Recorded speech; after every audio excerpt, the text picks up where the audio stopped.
Bonjour à tous et bienvenue sur AidBTS MCO. Bienvenue dans cette vidéo. Aujourd'hui, on va voir en détail comment ça se passe pour la deuxième option du BTS MCO qui est le parcours professionnel à l'étranger. On a plein de choses au programme, dont notamment quelles sont les épreuves facultatives, un petit rappel, les objectifs de cette épreuve-là en question, quelles sont les compétences qui sont recherchées et qui sont développées par le biais de cette option, quels sont les critères d'évaluation, comment ça se passe le jour de l'épreuve et enfin pour la notation un petit point sur comment ça se passe. N'oubliez pas en description vous avez un petit lien vers mes fiches de révision si vous voulez préparer et réussir votre BTS MCO. Si vous avez des questions n'hésitez pas en commentaire ou par mail, je suis entièrement disponible. Allez c'est parti, on commence tout de suite la vidéo. Donc quelles sont les épreuves facultatives en BTS MCO? Donc vous le savez probablement il y a trois options en BTS MCO. La langue vivante étrangère numéro 2, où vous devrez choisir une langue parmi une bonne trentaine de langues en plus.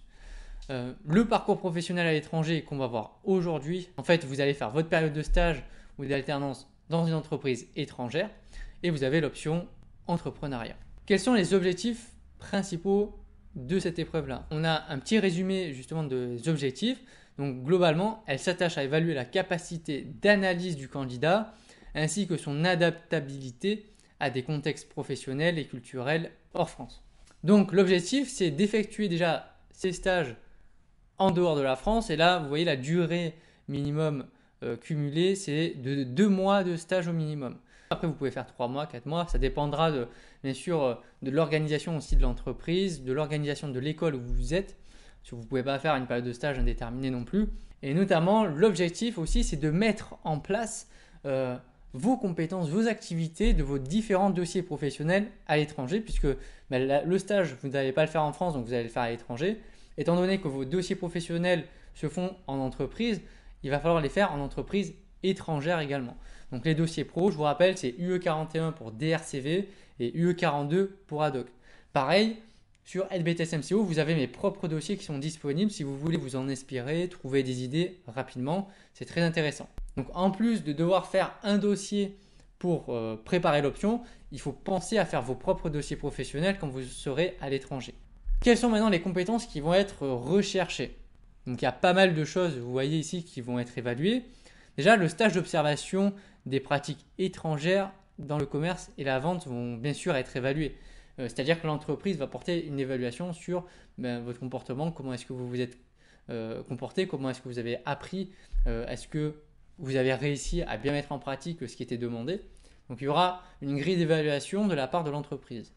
Après, on va évaluer votre capacité d'analyse et des propositions pour améliorer les process françaises.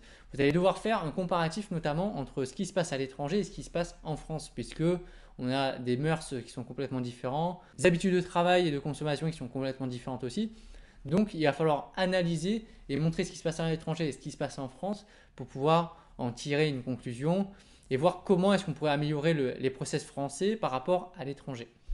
Et enfin, ce qui va être évalué, les compétences à développer, c'est votre capacité à s'adapter à un monde différent de la France ou de ce que vous avez eu l'habitude de connaître auparavant. Quels sont les critères d'évaluation pour cette épreuve-là? Donc il y a 4 critères principaux. On verra juste après la grille d'évaluation en question, parce que je considère que quand on sait comment est-ce qu'on va être noté, on peut préparer certaines questions et on peut bien sûr orienter notre travail pour faire en sorte de valider ces critères-là. Déjà, ce qui va être évalué, ça va être l'analyse du cadre de travail et de son contexte culturel à l'étranger. Est-ce qu'il est clair et pertinent?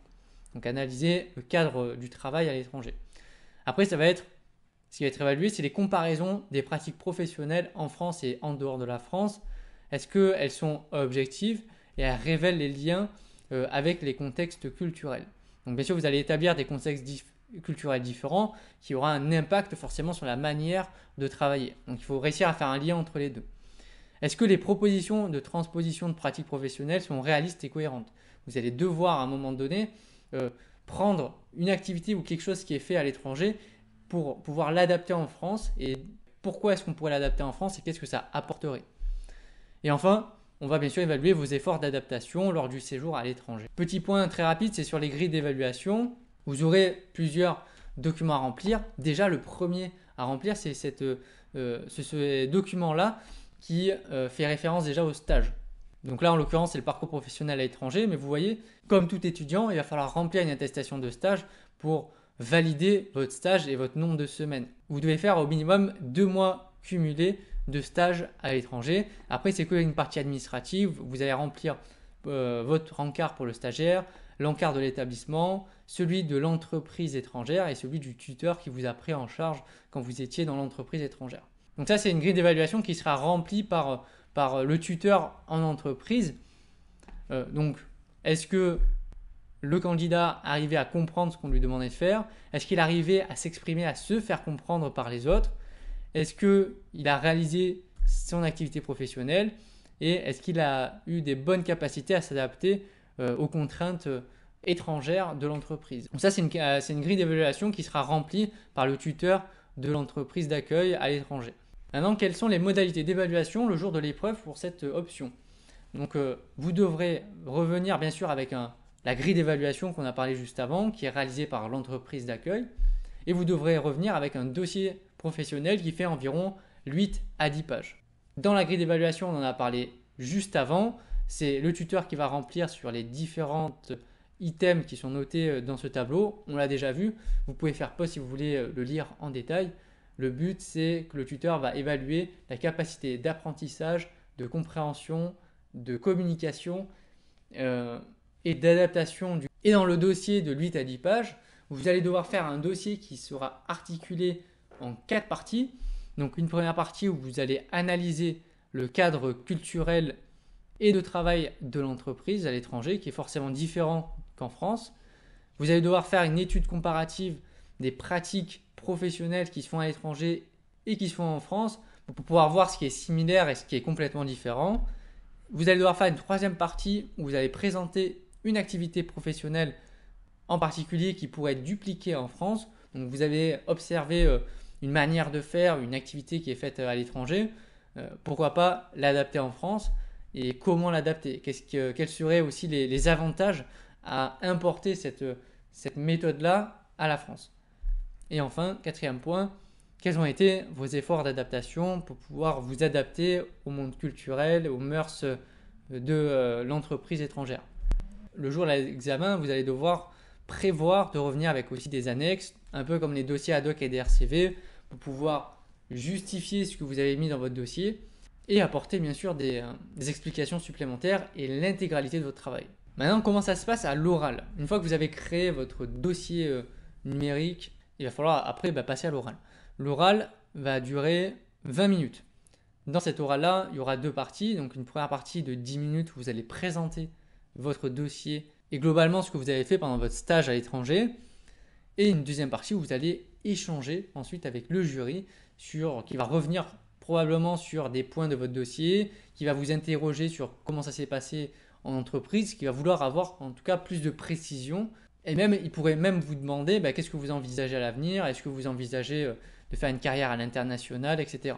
Donc c'est vraiment une discussion assez large que vous pourriez avoir avec le jury. Et enfin, pour terminer, on va voir comment ça se passe maintenant pour la notation.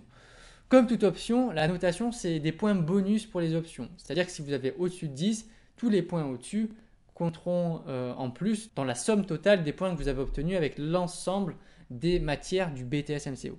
Si vous avez 18 sur 20, ça vous fera 8 points supplémentaires. Si vous avez 12, ça vous fera 2 points supplémentaires. Et si vous avez en dessous de 10, c'est pas compté, ça ne vous pénalisera pas. En tout cas, l'expérience que vous auriez eue à l'étranger, en tout cas, par contre, elle sera bénéfique. On arrive à la fin de cette vidéo. Donc, c'est une vidéo très complète sur le parcours professionnel à l'étranger. J'espère que ça aura répondu au maximum de vos questions. Si vous en avez d'autres, n'hésitez pas en commentaire, bien sûr, à me les poser. Je vous répondrai le plus rapidement possible. Merci à tous. On se retrouve très vite pour une nouvelle vidéo. Bye!